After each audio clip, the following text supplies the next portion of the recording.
20 most dangerous inventions from the 70s that are now banned. A routine renovation exposed a chilling reminder of the 1970s, a time when danger hid in plain sight. From miracle weight loss pills to exploding car parts and radioactive home gadgets, these banned inventions once filled our lives. Curious what else was lurking in your childhood home? Let's uncover the 30 most dangerous inventions of the 1970s. Polyester clothing. The 1970s marked the height of polyester fashion, an era where flashy synthetic suits became a symbol of both disco glamour and professional style. Polyester was celebrated for being affordable, wrinkle-resistant, and effortlessly chic, making it a staple in wardrobes everywhere. But beneath its fashionable facade lurked a dangerous downside: extreme flammability. Unlike natural fabrics like cotton or wool, polyester posed a significant risk because it melted when ignited, bonding directly to the skin and causing devastating third-degree burns. Incidents involving open flames, cigarettes, or kitchen appliances frequently turned tragic, with countless reports of severe injuries linked to polyester garments. As awareness of these hazards spread, consumer advocacy groups rallied for stricter safety measures and improved manufacturing standards. By the end of the decade, regulations on fabric flammability were enacted, prompting clothing makers to incorporate fire-retardant treatments into synthetic textiles. Today, thanks to these precautions, polyester clothing is considerably safer, yet the shocking stories from its hazardous past remain a stark reminder of the need for vigilance in consumer safety. Nuclear-powered pacemakers. During the 1970s, medical technology took an audacious step forward by developing nuclear-powered pacemakers. These innovative devices utilized plutonium-238, a radioactive material designed to provide energy for an entire lifetime without ever needing battery replacements. Initially hailed as a groundbreaking solution for patients who required stable, long-lasting heart regulation, these nuclear pacemakers were viewed as revolutionary. However, excitement quickly turned to concern when the serious risks surfaced. If a nuclear pacemaker was damaged, whether through an accident or a surgical mishap, it could leak hazardous radioactive substances directly into the patient's body, dramatically increasing the likelihood of radiation poisoning and cancer. Beyond personal safety, disposing of these devices also posed severe challenges. Nuclear contamination risks meant they couldn't just be thrown away. Special handling was required. Thankfully, by the early 1980s, safer lithium-ion battery pacemakers emerged, making nuclear-powered devices unnecessary and obsolete. Fiberglass insulation. In the 1970s, fiberglass insulation soared in popularity, quickly becoming a staple in homes and commercial buildings thanks to its excellent thermal properties and lightweight design. Homeowners and builders embraced it for its affordability and ease of installation. Unfortunately, early versions of fiberglass insulation carried a hidden and alarming risk: extreme flammability. When exposed to open flames or high temperatures, these materials ignited quickly, turning from protective insulation into dangerous accelerants that intensified house fires rather than preventing them. Even more alarming was the toxic smoke produced by burning fiberglass. As it combusted, the insulation released hazardous fumes filled with formaldehyde and other carcinogenic chemicals, significantly increasing the danger for anyone trapped inside during a fire. As these severe risks came to light, consumer advocacy and stringent building codes forced manufacturers to improve the safety standards dramatically. Modern fiberglass insulation now meets rigorous fire resistance regulations, eliminating the catastrophic hazards that plagued its predecessors in the 1970s. Leaded gasoline. Throughout much of the 20th century, leaded gasoline was celebrated as a groundbreaking fuel additive, designed to enhance engine performance by preventing knocking and extending engine life. Initially considered a modern marvel, leaded fuel soon became ubiquitous, powering cars across the globe. However, by the 1970s, the dark side of this seemingly beneficial innovation became shockingly apparent. Scientific research revealed that emissions from vehicles burning leaded gasoline were severely contaminating the air, unleashing a public health crisis.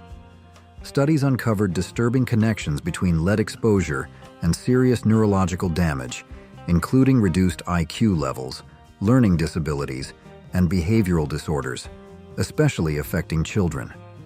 Prolonged exposure also heightened risks of cardiovascular disease, kidney failure, and reproductive complications. Despite fierce resistance from powerful oil companies, environmental and health advocates successfully pushed for tighter regulations. By the 1980s, most nations had banned leaded gasoline altogether, shifting to safer, unleaded alternatives. Although unleaded fuel is now standard worldwide, the harmful legacy of past lead emissions continues to affect communities, highlighting the critical importance of rigorous environmental protections. Asbestos hair dryers. Throughout the 1970s, asbestos was widely celebrated as a remarkable material, prized for its incredible durability and resistance to heat. Unfortunately, its hidden dangers began to surface in everyday household items, notably hair dryers. Manufacturers utilized asbestos-lined heating elements in hair dryers to prevent overheating and increase safety, ironically, unknowingly endangering users instead. Each time these dryers were switched on, they silently released microscopic asbestos fibers into the air, invisible yet highly toxic. Over time, inhaling these particles caused devastating health issues, including mesothelioma, asbestosis, and lung cancer, illnesses that often remained dormant for decades before becoming evident.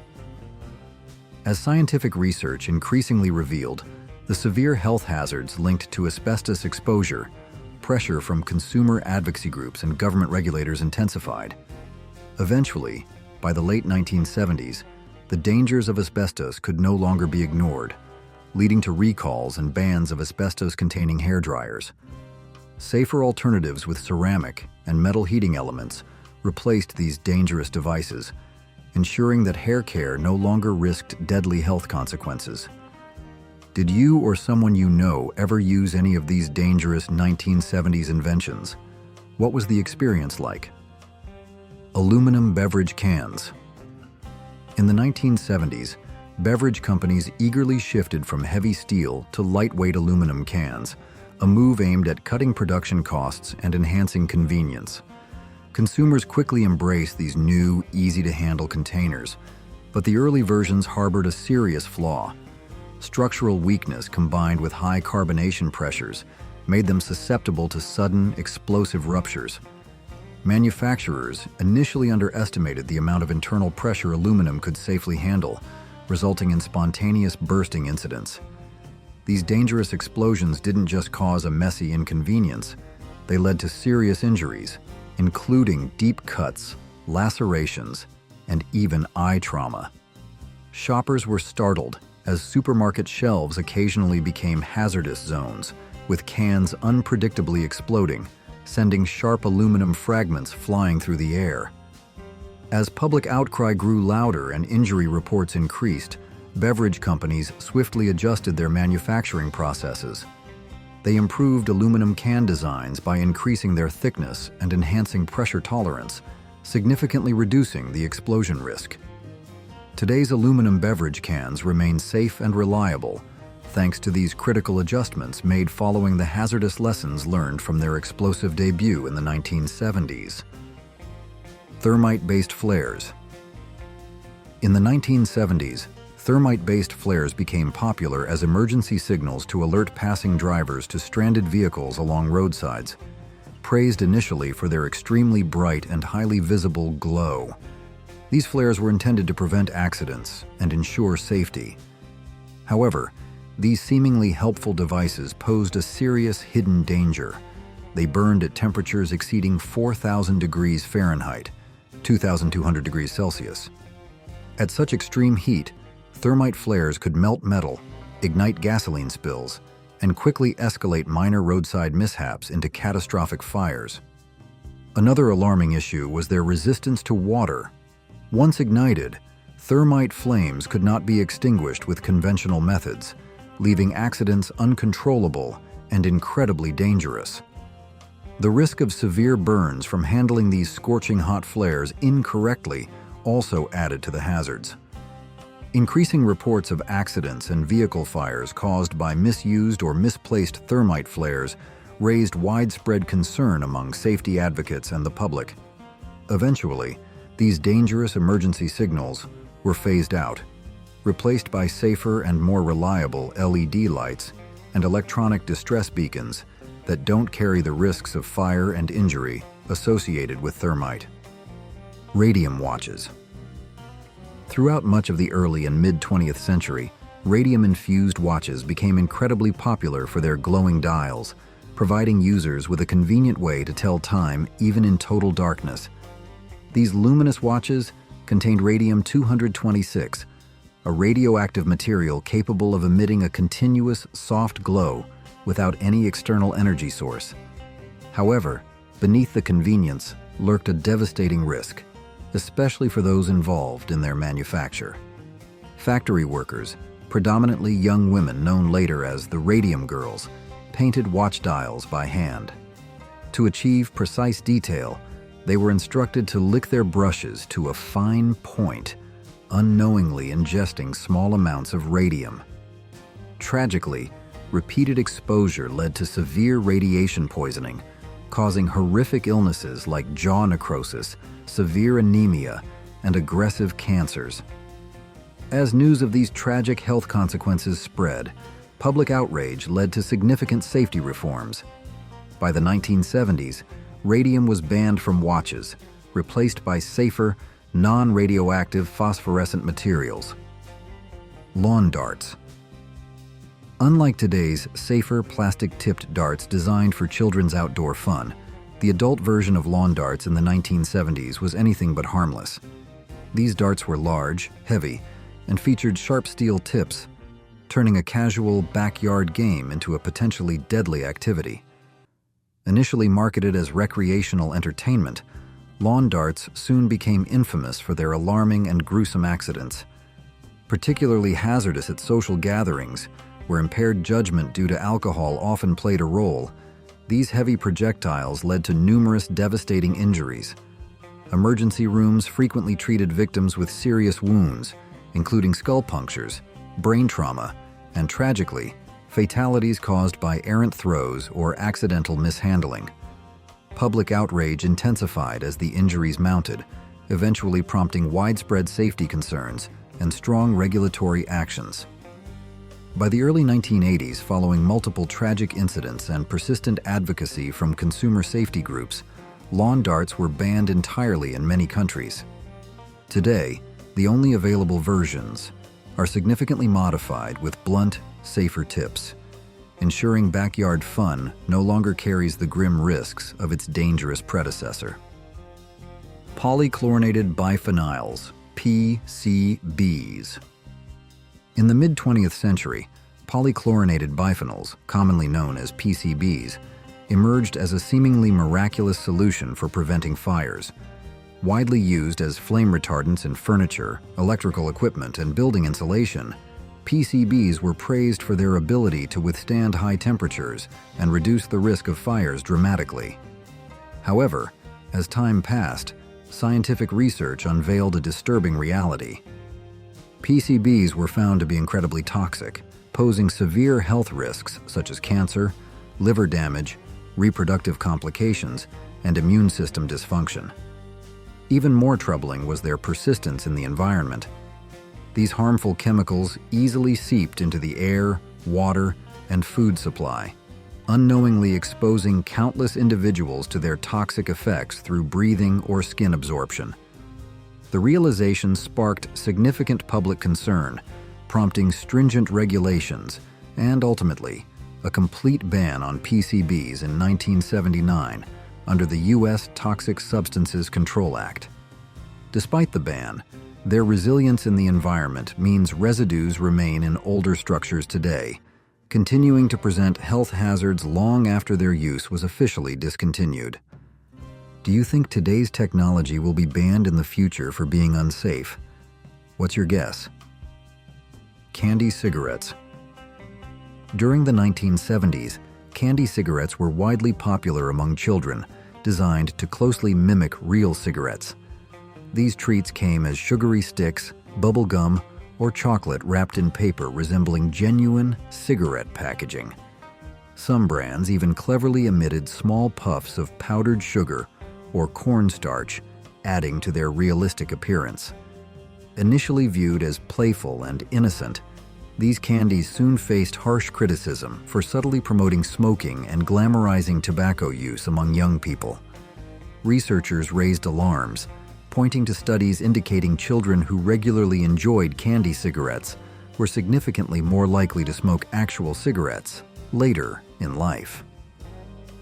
Amid growing awareness of tobacco's health dangers, public health advocates strongly opposed the normalization of smoking behaviors through these treats. As anti-smoking movements gained strength, many countries and states responded by banning or strictly regulating candy cigarettes, marking a vital step toward reducing youth exposure to tobacco-related influence. Tris in children's pajamas. In the 1970s, parents were encouraged to buy flame-retardant pajamas for their children, offering peace of mind in case of a fire. One of the most commonly used chemicals at the time was Tris 2,3-dibromopropyl phosphate, or Tris, a compound praised for its fire-resistant properties. However, what parents didn't know was that this chemical came with serious health risks. Scientific studies revealed that Tris could be absorbed through the skin and was linked to cancer in laboratory animals. Children, sleeping night after night in pajamas soaked with this toxic flame retardant, were unknowingly being exposed to a chemical that could slowly damage their health. The findings shocked the public and spurred a major push for consumer safety reform.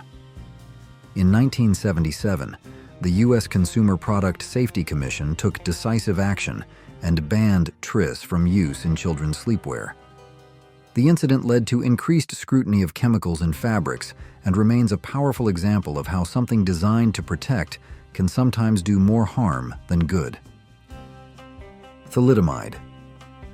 Initially developed and promoted in the 1950s and widely used into the 1970s, thalidomide was prescribed as a sedative and an effective treatment for morning sickness in pregnant women. Marketed aggressively as a safe medication to alleviate nausea, it quickly gained popularity among expectant mothers worldwide. Tragically, its widespread use soon revealed catastrophic consequences. Thalidomide severely disrupted fetal development, causing profound and irreversible birth defects in thousands of babies. These children were often born with devastating limb abnormalities, including missing or severely shortened arms and legs, along with other serious congenital disabilities. Families across the globe faced unimaginable hardships, caring for children whose lives were forever impacted by inadequate pharmaceutical testing and oversight. The scale of the thalidomide disaster prompted global outrage and swift action from governments, leading to bans on the drug and a complete overhaul of pharmaceutical testing and approval processes. Thank you for watching. To continue with more content, comment yes to let us know you're still following. Cyclamates. In the 1960s and early 1970s, cyclamates were extremely popular artificial sweeteners found in diet sodas, candies, and numerous processed foods. These calorie-free substitutes were initially welcomed as a breakthrough, particularly valued by individuals managing weight or dealing with diabetes, as they provided sweetness without affecting blood sugar levels. However, the enthusiasm for cyclamates was short-lived. Alarm bells began to ring when scientific research revealed troubling results. Cyclamates were linked to bladder cancer in laboratory rats. These findings triggered widespread public concern about their potential cancer-causing effects in humans, leading to intense scrutiny and debate. Responding swiftly to growing anxieties, the U.S. Food and Drug Administration banned cyclamates in 1970, reflecting a significant shift in public health policy.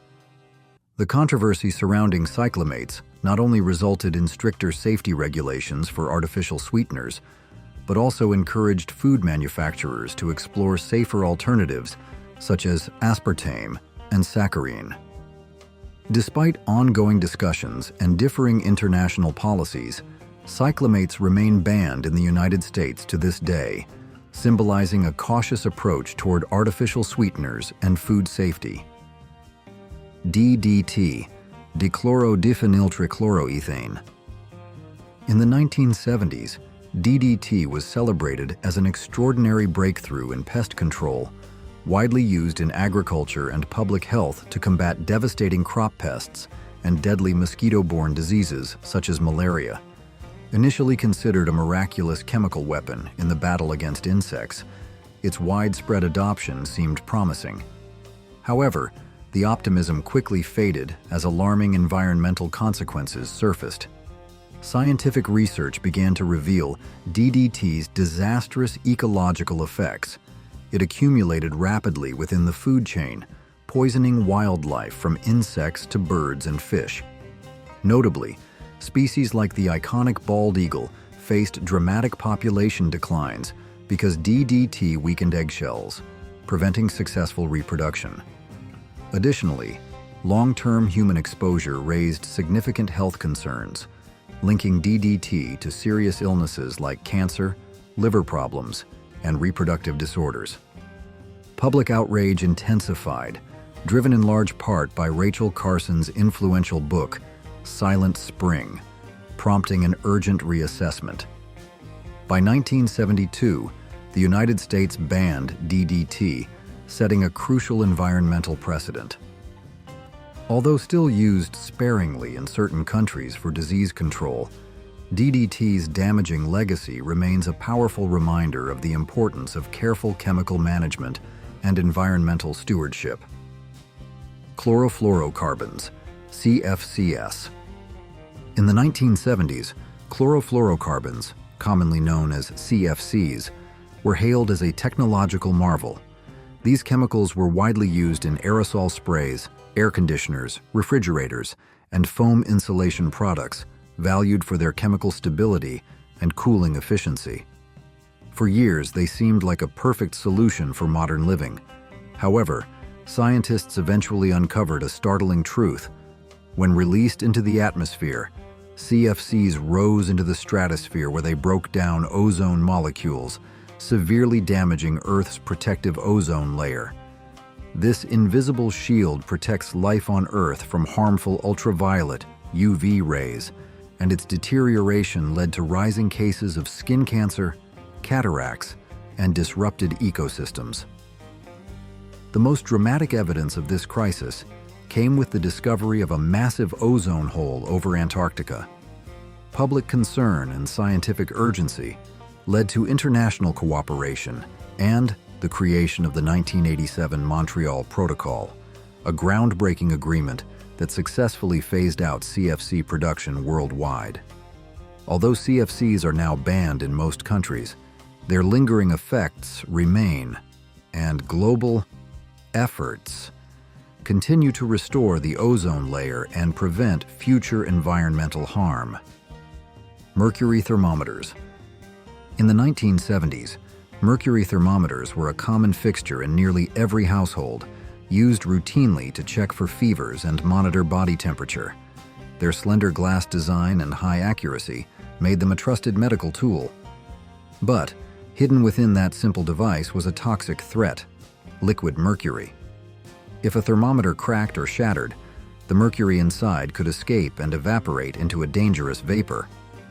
Inhaling these fumes, even in small amounts, posed serious health risks, especially to children. Long-term exposure could result in neurological disorders, kidney damage, and developmental delays. On top of that, disposing of broken or outdated mercury thermometers often meant the toxic substance ended up in landfills, where it could leach into water supplies and harm wildlife. As awareness of mercury's health and environmental dangers grew, governments around the world began phasing out mercury-based thermometers. By the early 2000s, most had introduced strict bans or regulations, replacing them with safer digital or alcohol-based alternatives. The shift marked the end of an era and the beginning of safer medical practices. Ephedra, Huang. In the 1970s, Ephedra, also known as Huang, was a key ingredient in a wave of popular weight loss pills and energy supplements. Derived from the Ephedra plant, it contained powerful ephedrine alkaloids that stimulated the nervous system, boosted metabolism, and increased fat burning. Marketed as a miracle remedy for obesity and a performance enhancer for athletes, Ephedra gained rapid popularity in the health and fitness world. But as its use grew, so did alarming reports of dangerous side effects. Users began experiencing elevated blood pressure, rapid heartbeats, dizziness, strokes, and in extreme cases, sudden cardiac arrest. These health risks turned deadly in several high-profile cases, prompting public outcry and an avalanche of lawsuits. Scientific studies confirmed the serious dangers associated with ephedra, especially when combined with intense exercise or other stimulants.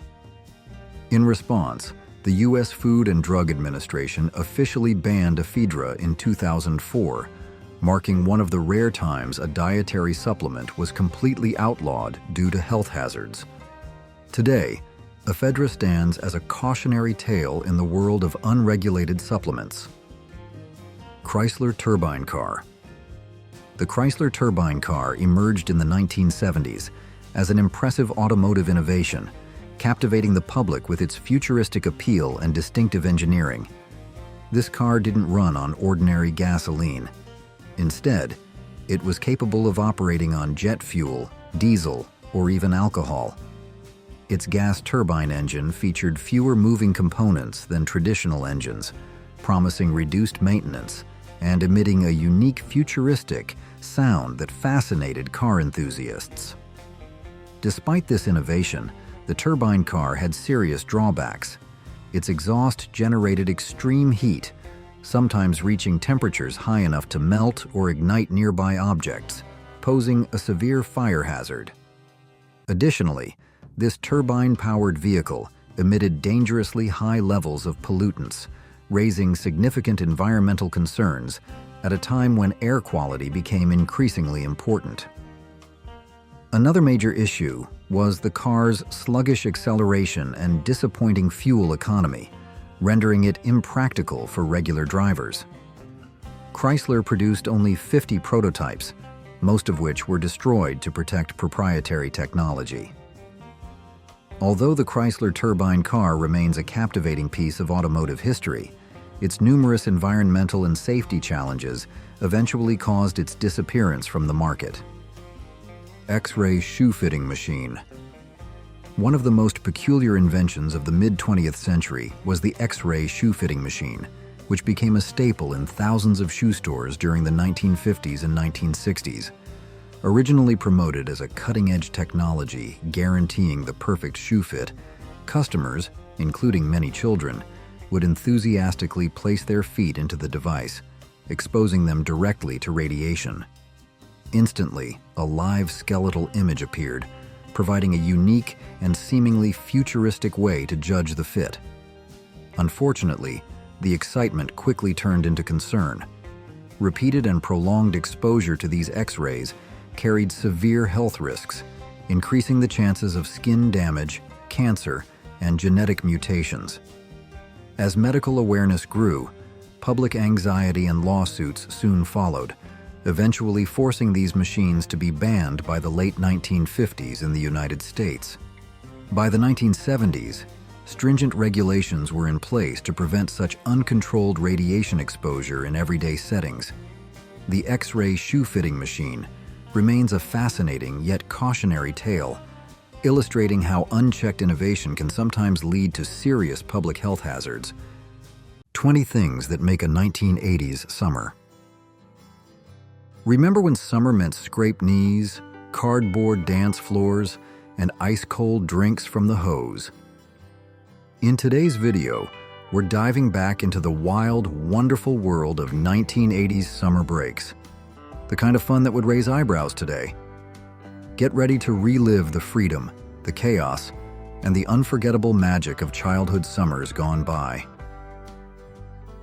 Showing up unannounced. Back in the summer days of the 1980s, making plans wasn't something you did with a calendar or a smartphone. If you wanted to see your friends, you didn't need to call ahead or text, you just showed up. That was perfectly normal. You'd hop on your bike, feel the wind in your hair, and pedal over to your friend's house without a second thought. No invitation needed. You'd roll right up to the driveway, toss your bike onto the lawn, and hit that doorbell like it was a starter pistol. And if no one answered, you'd check around back, or maybe call their name through the screen door. If they weren't home, no big deal. You'd move on to the next house. But when they were home, that was the start of an epic day. Maybe it turned into a neighborhood-wide water balloon fight, or maybe you just hung out in a treehouse, sipping lemonade and swapping stories. There was something special about that kind of freedom. No schedules, no notifications. Just a spontaneous world of possibility, one doorbell ring at a time. In those days, friendship wasn't planned. It just happened. And somehow, that made it all the more magical. Dangerous playground fun. Back in the summers of the 1980s, playgrounds weren't just fun. They were wild, unpredictable, and honestly, a little dangerous. But that was part of the thrill. The equipment was made of solid steel, not the soft plastic you see today. If you slipped and smacked into it, you felt it. And the ground? Usually just a layer of packed dirt or scorching hot blacktop, not a hint of foam padding in sight. The king of all chaos, though, was the merry-go-round. That spinning metal disc was basically a test of bravery. You and your buddies would run alongside it, pushing as fast as you could, then jump on while it was still moving. It didn't matter if you could barely hang on. Getting flung off into the dirt was half the fun. You'd roll away dizzy, bruised, and laughing like crazy. It was the closest we'd get to being action heroes or stuntmen, like something straight out of a Saturday morning TV show. There were no helmets, no warnings, just the thrill of pushing your limits. It might not have been the safest place, but man, those playgrounds gave us some of the best memories of our childhood summers. Helmet-free bike adventures. Once you made it off the playground in one piece, it was time to grab your bike and hit the road. No helmet, no water, no plan. Just pure summer freedom. In the 1980s, bike rides weren't just a way to get around. They were a rite of passage. You and your friends would set off with no real destination in mind, just a sense of adventure and a whole lot of energy. You'd ride for miles, way farther than your parents probably realized, through neighborhoods, across parks, down dirt paths. You were explorers in your own world. No one wore helmets, and no one thought twice about it. The wind in your face and the sound of your tires on pavement made you feel invincible. And when the sun got too hot and your throat was dry, you didn't stop at a store or carry fancy water bottles. You'd swing by someone's house, turn on the garden hose, and take a cold, refreshing drink straight from the spout. It tasted like metal and chlorine, and it was perfect. Those helmet-free bike rides weren't just about getting from point A to B. They were about freedom, friendship, and the kind of summer fun that doesn't come with instructions. Classic 80s lunches. After a long morning of biking around the neighborhood, dodging traffic, and racing your buddies to the end of the block, hunger hit hard. And where did everyone end up? Your house, of course. That was the unofficial meeting spot, especially around lunchtime. The screen door would slam behind you as the whole gang piled into the kitchen, sweaty and starving. Luckily, Mom had just come back from the store, or so you hoped. You'd fling open the fridge, praying for the essentials: bologna, a loaf of Wonder Bread, that bright yellow mustard, and a crinkly bag of salty potato chips. Sometimes there was even a slice of American cheese if you were really lucky. No one cared about nutrition labels or preservatives. This was the food of champions. You'd slap together those sandwiches, grab a paper plate, and sprawl out on the carpet in front of the TV, maybe catching some Scooby-Doo or The Price is Right. But if the shelves were bare, that just meant Mom was headed back to the store. Again. She knew feeding a pack of hungry kids was part of summer life. Simple, messy, perfect. That's what lunch looked like in the summer of the 1980s. Summer jobs for ice cream money. In the 1980s, summer wasn't just about fun and games. It was also the perfect time to hustle for a few bucks. And for most kids, that meant knocking on doors and offering to mow lawns, wash cars, or walk dogs. You didn't need a resume or experience. Just a smile, a little ambition, and maybe a half-decent push mower. Nobody expected perfection. The lines in the grass might not have been straight, and a few suds might have dried on the car, but it didn't matter. What mattered was that you showed up and gave it your best. You weren't looking to get rich. You just needed enough to grab a Choco Taco from the ice cream truck, pick up a new cassette tape, or finally get that G.I. Joe figure you'd been eyeing at the store. Sometimes you worked with a buddy and split the cash. Other times, you took the whole $5 and felt like a millionaire. And when you pocketed that first crumpled bill, the pride was real. These jobs weren't glamorous, but they taught us responsibility, and they fueled our summer fun. One lawn, one car, $1 at a time. We were learning how to earn and enjoy. What was your go-to snack or treat during those hot summer days? Grandma time and soap operas. One of the sweetest parts of summer in the 1980s was spending extra time with Grandma. Whether your parents were at work or you just wanted to escape the chaos of home, her place was a second home. And let's be honest, Grandma knew how to spoil you. Her kitchen was always warm, and there was always something baking. Cookies, cobblers, casseroles. You never left hungry. But there was one catch. If you were hanging out during the day, you were definitely sitting through a few episodes of her favorite soap operas. The Young and the Restless, Days of Our Lives, or General Hospital. Those shows were sacred, and you didn't dare talk over them. At first, you'd groan, wondering how anyone could sit through all that drama. But after a while, you got curious. Who was cheating on who? Why did that guy come back from the dead again? You'd sit there with a plate of cookies, eyes glued to the screen, half laughing, half invested. It was a fair trade. Delicious food, a little drama, and that comforting feeling of being completely loved. Spending time with Grandma wasn't just a summer routine.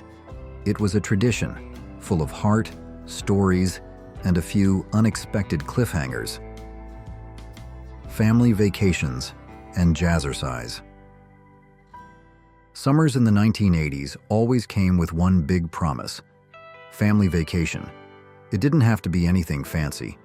Sometimes it was a week at the beach, but more often than not, it was a trip to a nearby state park with a packed cooler, a tent, and enough bug spray to choke a horse.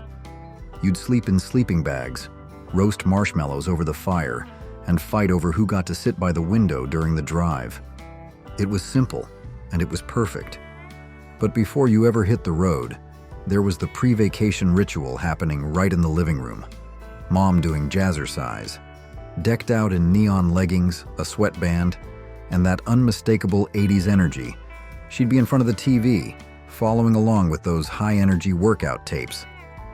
And Grapevine, now kick. The music was loud, the moves were bouncy, and she meant business. Meanwhile, you were the complete opposite of active, kicked back on the couch, watching cartoons, eating Lucky Charms straight from the box, marshmallows first. That mix of anticipation, chaos, and charm was what made summer vacation season feel so real. Jazzercise, cereal, and road trips. Just another day in an unforgettable 80s summer. Road trips and rest stops. When vacation day finally rolled around, it was all systems go. You'd pile into the family station wagon, windows down, bags stacked to the ceiling, siblings squished together in the back seat, already arguing about who got the window seat. Forget fast food. Your parents weren't about to spend a dime at a drive-thru. Lunch was packed, and it came straight out of the cooler in the trunk. Usually, it was homemade sandwiches wrapped in foil, a few juice boxes rolling around, and maybe some chips if you were lucky. You'd eat sitting on the tailgate at a rest stop off the highway, surrounded by other road-weary families doing the exact same thing. But the real kicker? The sightseeing stop. Your parents always had one planned. Maybe it was a battlefield, an old fort, or some obscure roadside attraction with a faded sign that said, "Historic." You'd groan, roll your eyes, and drag your feet through another tour full of facts you swore you didn't care about. But deep down, you kinda did care. You remembered those places, those weird facts, and how it felt to learn something new with your family beside you. That's what summer vacations were all about. Packed cars, packed lunches, and memories that stuck with you longer than you expected. Fishing and DIY bike ramps. Once those bologna sandwiches were gone and the chips were crumbs, it was time for round 2 of summer adventure. You'd grab your bike again and head out, this time to the local fishing hole. Maybe it was a creek behind the park or a pond out past the railroad tracks. You didn't need fancy gear. A cheap rod, a jar of worms, and a pocket full of hope were all it took. Sitting in the shade with your friends, swapping stories, waiting for a tug on the line. It didn't matter if you caught anything. The peace and the laughter were the real prize. But if the fish weren't biting, no problem. That just meant it was time to kick things up a notch. You'd race home, gather some old plywood, a few bricks, maybe even a milk crate or two, and get to work building the biggest, wildest bike ramp you could imagine. No one measured anything. No one checked for stability. You just lined it up and went for it. Was it dangerous? Absolutely. Was it awesome? Every single time. Scraped knees, high fives, and the thrill of mid-air glory. That was the spirit of summer in the 80s. What's one summer memory from the 1980s that you'll never forget? Frogs, fireflies, and nighttime fun. As the sun dipped low and the sky turned pink, your summer adventures didn't slow down. They just shifted gears. You'd stay on your bike until the very last second, racing the daylight, with the hum of tires on pavement and the sound of laughter echoing down the block. The rule was simple: be home when the streetlights came on. But even then, the fun wasn't over. That's when the real magic began. Barefoot and full of curiosity, you'd wander out into the backyard or the field behind your house, flashlight in hand, searching for frogs in the damp grass. And if you were feeling extra mischievous, you'd catch fireflies, glowing little gems of summer, and feed them to the frogs, just to watch them light up for a second from the inside. Strange? Maybe, but unforgettable. Other times, you'd trap a bunch of lightning bugs in a mason jar, poke some holes in the lid, and set it on your nightstand like a living nightlight. Watching them blink softly in the dark was better than any lamp. Of course, when a few escaped into the house, Mom wasn't exactly thrilled. Still, those nights were pure childhood magic, glowing bugs, frog hunts, and the joy of being just wild enough. Creating fun from scratch. In the summer days of the 1980s, boredom wasn't an option. We just made our own fun, no matter what we had or didn't have. Most of us didn't grow up with fancy backyard playsets or store-bought toys that did all the work for us. If we wanted a fort, we didn't ask for one. We built it. Scrap wood, old nails, a few bent hinges, maybe a discarded door. Whatever we could find in a neighbor's garage or the alley behind the house, we used it. It might have been crooked and a little wobbly, but to us, it was a castle, a hideout, a world of our own. And when the summer heat kicked in and we dreamed of a slip and slide, No need to run to the store. A battered tarp, a garden hose, and a squirt of dish soap were all we needed. Sure, it wasn't as smooth. And yeah, the grass burned your arms a bit, but it was hilarious and thrilling all the same. That's just how it was. We didn't wait for fun to show up. We built it with our hands, our imagination, and whatever we could scrounge up.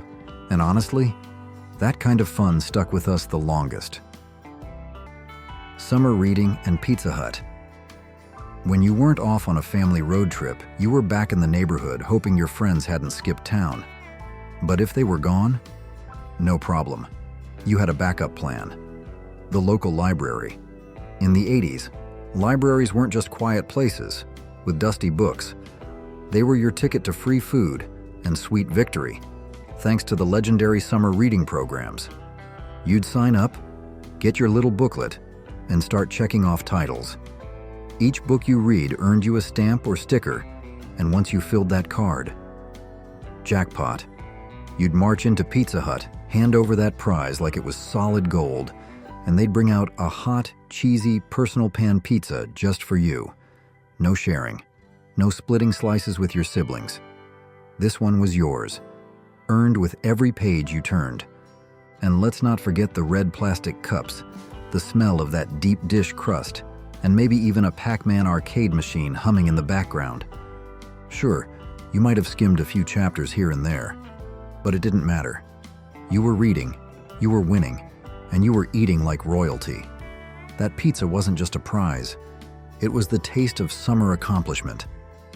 Did you have a favorite hangout spot, like the roller rink, video store, or mall? Sleepovers and skating rinks. Weekends in the 1980s had a rhythm all their own, and for kids, that meant one thing: sleepovers. One week, your sleeping bag was rolled out in your best friend's living room, and the next, they were at your place, giggling until midnight and loading up on soda and microwave popcorn. No one cared about bedtime. The real goal was to make it through the night without crashing, and maybe prank call someone along the way. But the real excitement started when you'd talk your mom into taking you to the roller rink. Just walking through those doors felt electric. The disco lights spun above the floor, the scent of nachos and greasy pizza filled the air, and the DJ was always spinning the biggest hits. Madonna, Michael Jackson, maybe even a little Bon Jovi if you were lucky. It wasn't just about skating. It was where you showed off your coolest moves, tried to impress your crush, and hung out with your entire social circle, all while trying not to wipe out in the middle of a slow skate. Sleepovers gave us freedom. The skating rink gave us style. And together, they made weekends in the 80s unforgettable. Bowling alleys, malls, and crushes. In the summer of the 1980s, weekends were a non-stop cycle of cool hangouts, roller rinks, bowling alleys, and shopping malls. Each one had its own vibe, but all three had one thing in common: that electric buzz of possibility. Whether you were showing off a perfect strike at the bowling alley, hanging out by the food court at the mall, or circling the roller rink for the third time in a row, everyone had their eyes peeled for that special someone. You knew your crush would be there, maybe skating with friends or browsing cassette tapes at the record store. And if you were feeling bold, you might actually say something, even if it was just a "hey" followed by an awkward laugh. Those little moments meant everything back then. But when the DJ called for a slow song at the roller rink, that's when things got real. The lights would dim, the music would soften, and nerves would spike.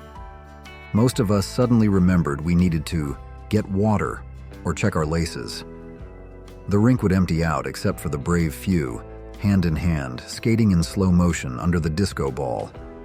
It was innocent, exciting, and unforgettable. That was summer love, 80s style.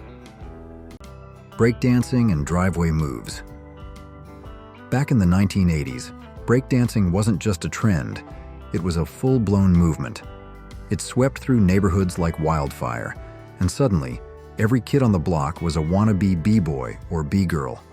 We didn't have dance studios or mirrors. What we had was cardboard, big pieces flattened out in the driveway, stolen from behind grocery stores or pulled from the garage.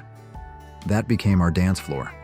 We'd blast the boombox and take turns trying to spin, pop, and lock, copying the moves we saw on MTV or learned from older kids down the street.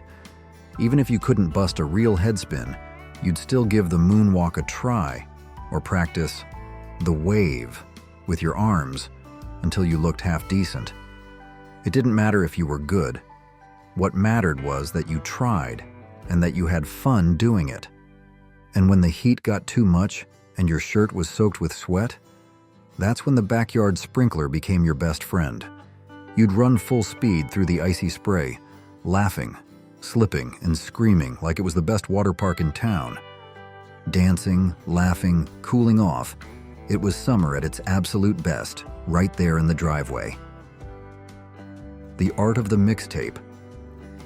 Long before playlists and streaming apps, crafting the perfect summer soundtrack was an art form, and it took serious dedication. If you grew up in the 1980s, you probably spent hours camped out next to the radio with a blank cassette loaded and your finger hovering over the record button. Making a mixtape wasn't just fun, it was a mission. You had to listen closely, waiting for your song to come on. And when it finally did, you had to hit record fast, hoping the DJ didn't ruin it by talking over the intro. If he did, tough luck. You'd sigh, rewind, and wait all over again. No skipping, no second chances. It took patience, timing, and a little bit of luck. Sometimes you'd record straight from the radio, and other times you'd try to tape songs from a friend's boombox or borrow their cassette if they had something you didn't.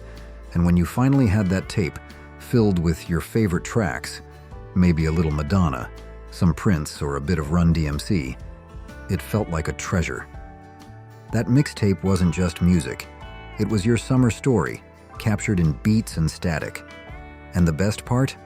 You made it yourself, one song at a time. DIY bedroom decor. Back in the 80s, your bedroom wasn't just where you slept. It was your personal headquarters, your creative studio, and your escape from the world. And decorating it? That was a full-time hobby. While you were waiting for your favorite song to come on the radio, tape recorder at the ready, you'd grab a stack of magazines, some scissors, and go to town. You'd flip through pages of Tiger Beat, 17, or Rolling Stone, hunting for that perfect poster of your favorite band, heartthrob actor, or neon-colored ad. Then you'd carefully cut it out and slap it right on the wall. No frames, no matching themes, just whatever looked cool. The goal? Cover every inch. Movie posters, album covers, doodles, stickers, even shoelaces from old sneakers. You'd find a way to make it part of the vibe. Your walls became a scrapbook of who you were and what you loved. Every poster had a story. Every corner was packed with personality. It didn't need to match. It just needed to be you. And when the lights went out, you'd fall asleep surrounded by the stars of your own teenage universe. In the 1980s, your bedroom truly was your canvas. The magic of video stores. In the 1980s, Friday nights meant one thing: heading to the video store.